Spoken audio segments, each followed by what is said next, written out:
Hi, I'm John. And I'm Julie. We're the hosts of the Hartford Fund's Human Centric Investing Podcast. Every other week, we're talking with inspiring thought leaders to hear their best ideas for how you can transform your relationships with your clients. Let's go. John, welcome to the Human Centric Investing Podcast. It's great to be here with you today. Thank you so much for having me on. I'm such a fan of the podcast. I love it. Well, John, today's podcast, we want to talk to you about referrals. Now, I think for the 38 years that I've been in the industry, we've always been talking about referrals in one of two ways. Either people are looking to build more referrals because they're growing their business, or they're like, I don't need any more referrals because so many are coming in. But we're not going to talk about either of those today. We're really going to kind of focus it a little bit more to talk about right referrals, right?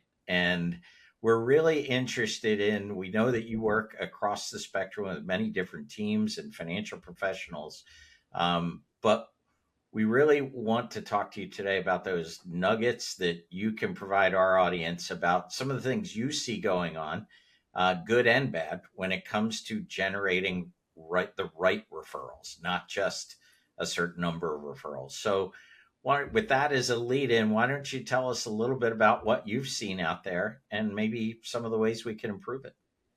Yeah, there's so many different ways to grow a business, and especially in the financial professional services space. I'll give you 4 categories that almost everything falls into. There's cold outreach, right? When I was a new advisor, we cold called people. There is content marketing. It's a very misunderstood marketing. That's your content that you put out. Not a lot comes from it, but it's where people check you out, right? If you Google somebody, you're probably going to see their social links. Might even be their LinkedIn profile might be higher than their webpage. There's ads. So you could do local advertising. You can do like advertising on social media platforms like YouTube, like Meta, which is Facebook and Instagram, which is catching on. And then there's organic, which has traditionally been the majority of new clients that financial advisors get. A distant second is referrals from other professionals like CPAs. But by far, year after year after year, financial professionals get most of their clients from referrals from existing clients. So that's why it's talked about a lot, but it'd be great to dive into what are the elements of the advisors that get the most, right? The second advisor you talk about, they have too many referrals coming in. What an awesome problem to have, right? That's a good sign that there's good things going on. Most advisors listening though, or most financial professionals are wishing, hey, I wish I had more coming in here. How can I turn on that faucet? So we can dive into that here. Absolutely. We would love to, because John and I hear this a lot, that advisors either are receiving referrals from the wrong type of client, right? Not the clients that they're looking to replicate, or they're just not receiving them at all. So let's dive in and maybe talk about how they generate more referrals, especially from the clients that they're looking to replicate. So within getting more, there's 2 constraints that I see very commonly. And the first one has to do with focus. So if there isn't any focus on where you're going to get referrals from, everything's going to gravitate to the mean, right? Mm-hmm. So your average client is going to refer another average client, right? Then you start to get this bell curve kind of business that most of your clients are just average. They're really good clients you want to duplicate. It's not really that special for an experience for them, right? You're not going to duplicate them. So to really move like a standard deviation up and do more with those really top clients in your practice, as we talked about last episode of optimizing what you do with clients, if we can focus more on them, that's really your leading your path to get to other people just like them. And so there's this concept of, niche marketing. And episode 155, you had a wonderful episode that everyone should go back and listen, a wonderful story of an advisor who is, or financial professional who is going and narrowing on one singular market, right? And it's gotten so big, they do it all over the country. I love that. So really, that's a level of hyper niching. It's going so deep that you could be the only financial advisor in that small pond. And I'll give you some examples. One of the most common things I hear advisors say is, I work with business owners. All right, there's 34 million in America. That's a lot. All right. That's a lot. And most of them don't even produce over 50,000 in revenue, most businesses in America. So like what's our focus there? It's pretty wide. It's got to narrow down to be very specific. Like maybe it's someone that owns a car dealership. Maybe that's someone that owns multiple car dealerships. Maybe someone owns multiple car dealerships of a specific brand in a very specific part of America. And there's 5 of them, and one of them's your client. Now, to break into a pond that small, if you don't already have access, it's going to be too difficult. So you should look at the top clients or the clients you want to duplicate, right? It may just not be they have a lot of assets and they produce a lot of revenue. You could also look at your ease of delivery. I've had advisors say, if I just had 100 more of these clients, I would be set. I just like them. They're easy for me to handle. I know everything about them, right? So who are the ones you really want to duplicate? And you got to investigate and go deeper and deeper and deeper. So a medical professional, all right, there's many millions of those, right? How can you narrow deeper on that? And you got to look at your clients and look at how specific can I get, right? That they might be a doctor, or they might be a surgeon. There may be an orthopedic surgeon. There might be an orthopedic surgeon that specializes in athletes, might be an orthopedic surgeon that specializes at athletes at XYZ university, right? That's specific. And there's only a small number of them. That's really how to hyper niche. I find advisors are afraid to go to that level of focus. And if you have only a few small ponds that you're trying to work to get to the other people like them, one pond might not work out, right? You can't do this with 10 different ponds. You got to find what's a small number of them that you could go to that level, that there's probably no one else that specializes in that specific type of person. So that's really step one, is how can you identify with an extreme level of depth that exactly who your clients are, and that ones that have access to others like them, right? If they're a unicorn and there's no one else like them, this isn't somebody that you would want to duplicate. It's the ones that have access to others like them who would also be good clients is great. So employers or profession is a common one, right? We do that because it's a lot of time that people spend. That's one of the easiest, I think, hyper niches that people can find. But there could be other things too, like where somebody lives, or an activity somebody has, or a club they belong to, right? There's a infamous story about an advisor that's gone so deep with professional bass fishermen. Their father was into this, and for most of them, it's a hobby. It's not their main profession, and it takes a lot of money to do this. So they're very affluent people that are in this particular sport. And this advisor's like dominated in this really, really small, pond, if you will, not to make too much of a pun here, but it's really, it's there, right? It's really identifying that, hey, I have this person that has access to all these other people just like them that I know everything about, that would be really easy for me to help these people. That's what you're looking for. And I tell you what, this business becomes so much easier to be a financial professional when you're helping a lot of similar clients, right? Delivery is much, much simpler. So one is finding them. It's going to a level of focus that you're currently not going to. We'll go to the others, but what's each your thoughts on this? I've seen it so many times, John. I can remember working with advisors who specialized in the oil and gas industry in West Texas. Another group that specialized in dentists, and dentists who were acquiring, dentists who were selling. I've seen it so many times. Utility workers who all work for the same utility, and they've amassed large retirement plans. And what I thought was most interesting is, when you work with a group, a select group, a narrow group like that, you typically know what the major risks are in their business and their lives, right? So you can help them think about how to defend against adverse events. You know most of the retirement plan options they're typically looking at. So you can almost begin describing to the client before they've shared anything with you the type of plan they already have set up, which immediately goes, wow, this person knows me before I even shared anything with them. And just that competence, not confidence, but that boost in saying, I really trust this person. I think it's great. I mean, I think what you said is right, especially if my practice is younger and growing. I may have to give some thought. Maybe there are two or three areas where I specialize in to start with, but I love it because I think it helps self-identify with clients. We have a research partner that Julie and I know well that we do a lot of work with, and he says the best thing you can hear from your clients is the reason why we do business is because you get me. Yeah. And when we start developing a specialty in a narrow pond like that, as you say, we become the ones who's trusted, and those referrals just keep flowing. Yeah. Julie, have you seen the same thing?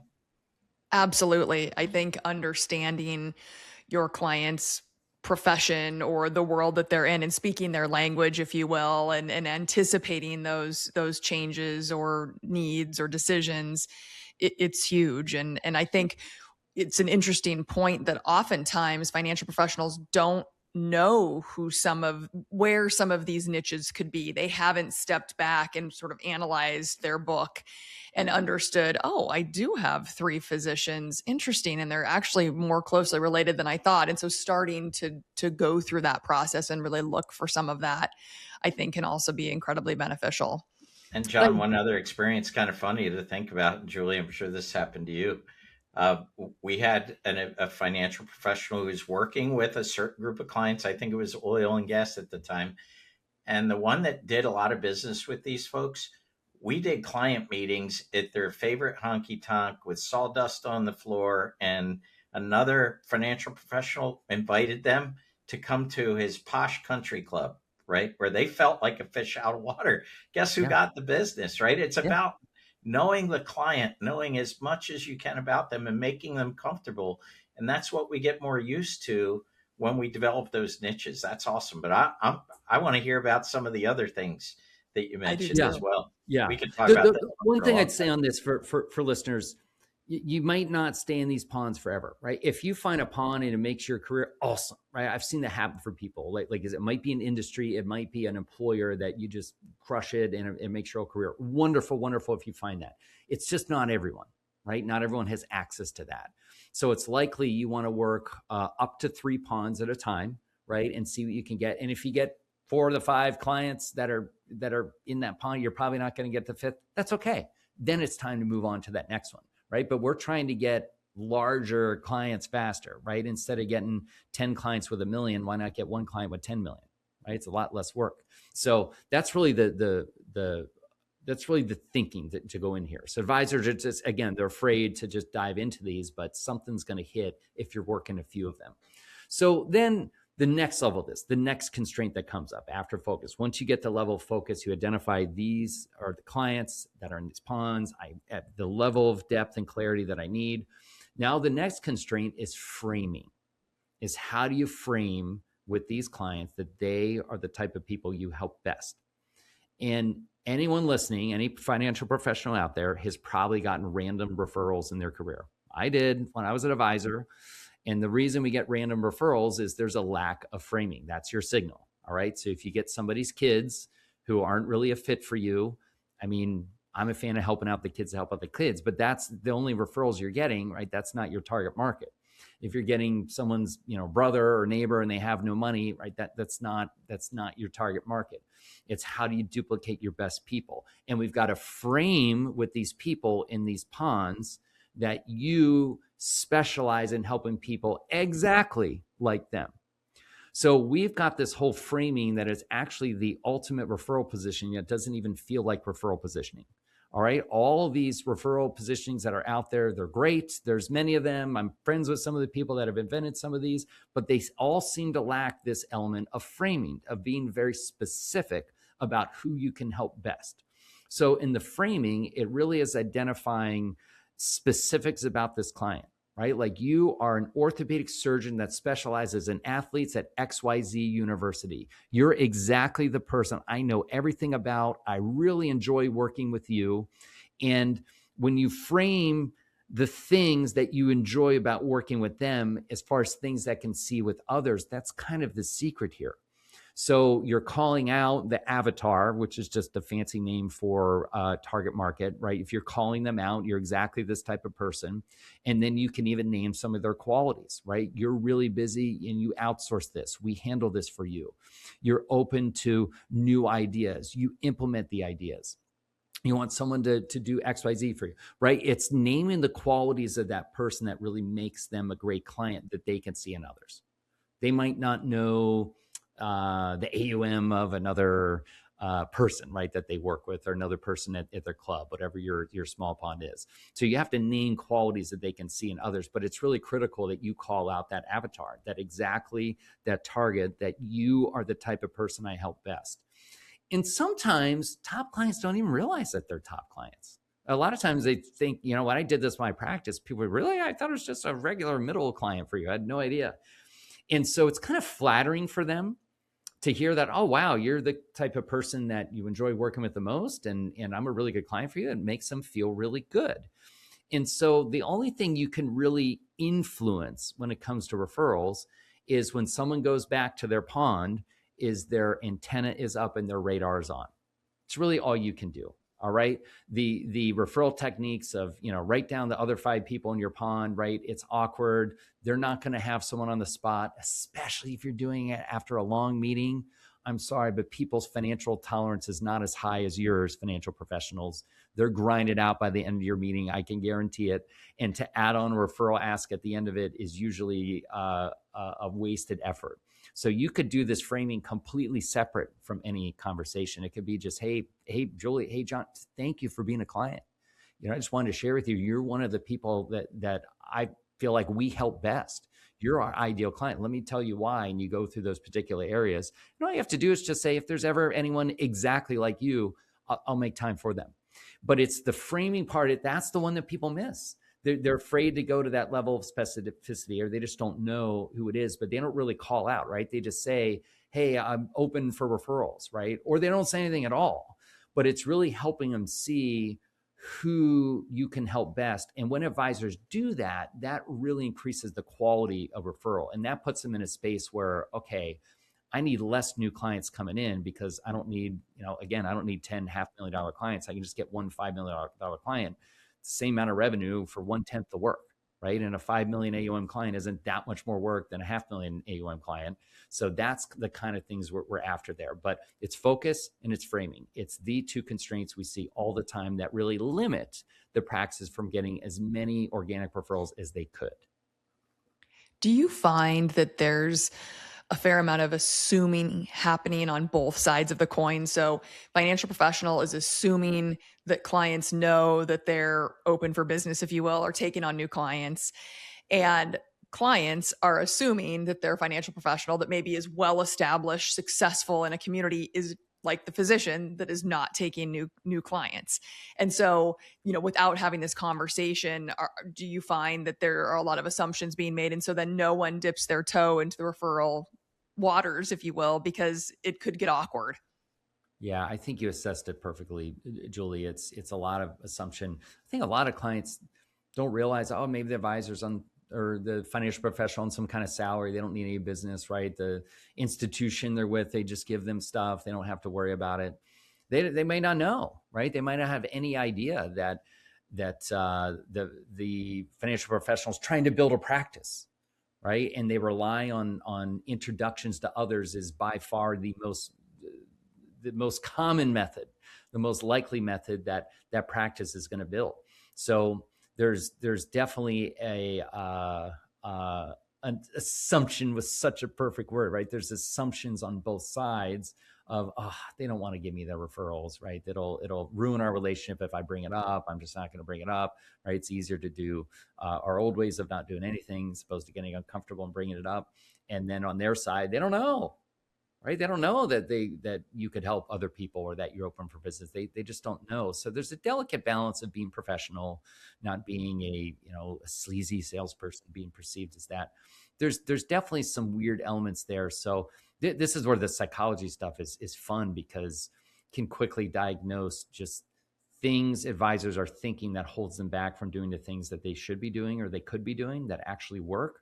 But I find too, if they're armed, if they see other people walking down that path or further down that path, they get some wording and some things that help them feel comfortable that, oh, I could say that to one of my top clients. That's not awkward, like the weird referral ask that I, was given by whatever source. If it's comfortable and it's genuine, that you really are one of the people I help best. If it really is, it can be much easier. But I think it cuts through the assumptions, right? It gets down to eliminating those quickly. John, do you find sometimes that financial professionals are hesitant to even go that far for fear of the reaction Mhm.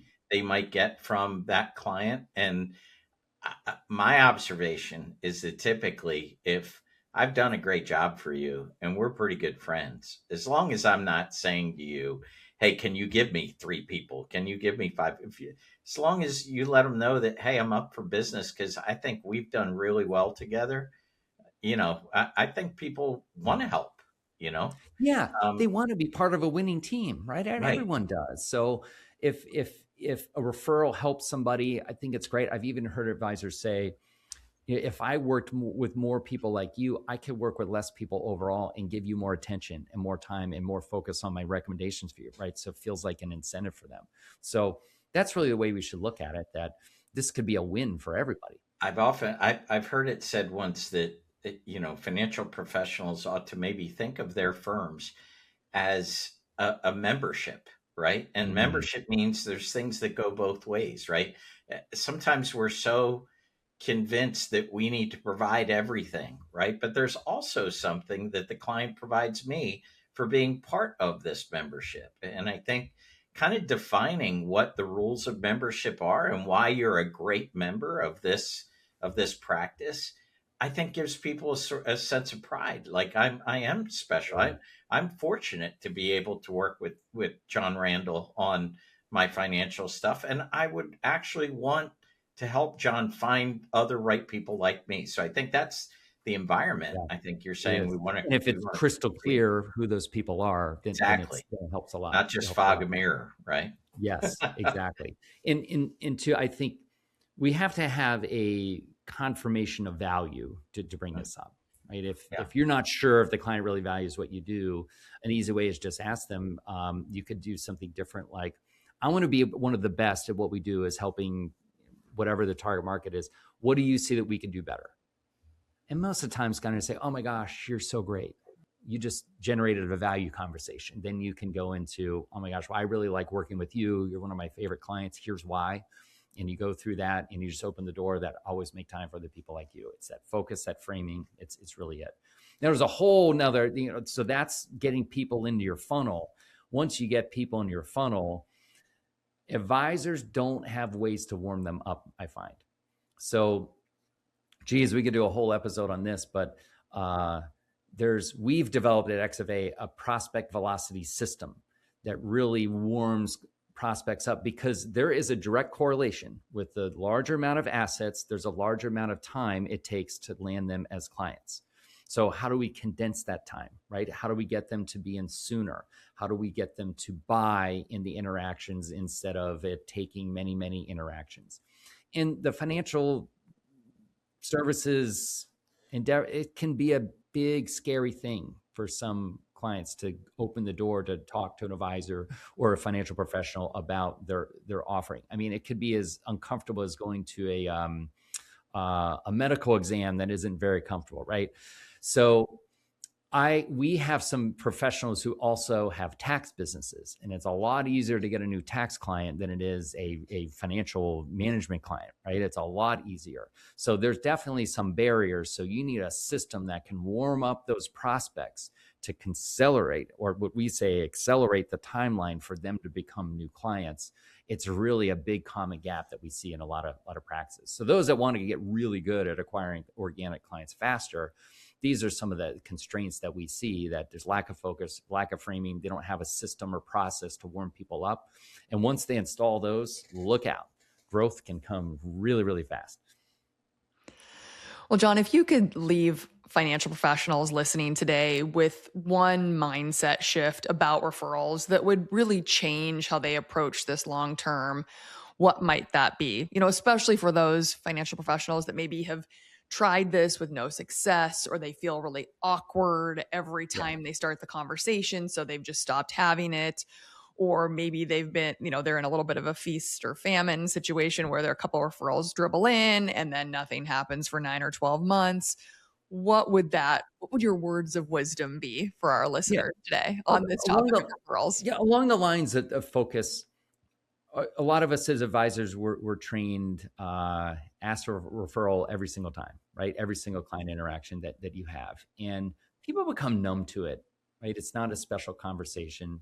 I just think finding a way to bring it up with a very focused amount of people, to use the framing we talked about, it's way less effort. And if you're comfortable with it and you try it with a client and they're comfortable with it too, I think they can build some confidence, right? And all the things I learned in performance psychology, and we need to build confidence, even if you're an industry veteran and you've gotten a lot of referrals. If you're going to try something new, we need to build confidence with it. So maybe try this with a really easy client that you know that whatever you say is fine, right? John, whatever you say, Julie, whatever you say, that sounds good, right? Try this with some easy people and just work on it a little bit. But it's having the words should give you some confidence. Trying it with an easy client or two should give you some confidence. And this stuff really works. It really does work, but it's getting out of the old habits, right? I'm going to do it every time. I'm going to do it at the end of a meeting when people are mentally exhausted, right? This is a separate conversation done in a very flattering way that isn't cheesy or isn't salesy at all. It's really, really works, but you're right. It's just thinking a little bit differently about it. That's all that it is. So, John, you talked in this podcast about framing, and Julie and I have some framing questions of our own that we'd like to ask you just to help our audience get to know Dr. Jon Randall a little bit better. So if it's okay with you, I'm going to ask Julie to start and we'll hit your rapid fire with a few of our questions. Let's go. Fire away. What's your favorite place to vacation? Let's just stick to the United States for now. We might go around the world in a second, but if you could go anywhere in the U.S. for vacation, where would you go? You know, my favorite spot is this little town called Stone Harbor, New Jersey. It is the little sanctuary. Yeah, it is wonderful. It's the nicest beach, cool little town. We love it there. What's one thing you always pack when you travel? A quality wine glass. They're not always around. I love that. My wife and I will travel with them. That way, where we're at, we have a good quality glass. John, my final question. What's your favorite board game or card game if you play games at all? Yeah, we have this family game we play. It's basically like a progressive gin rummy that we play. I don't know where we call it Shanghai. I have no idea where this weird name came from, but we love playing it. We'll sit around, my family, my sons, and extended family visit. We'll sit around and talk and play cards for hours. Awesome. What's your favorite quote or mantra in life? I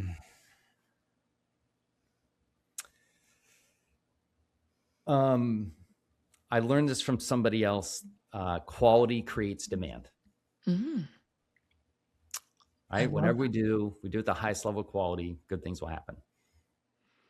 Well, we can't thank you enough for your insights here today, especially on the topic of referrals.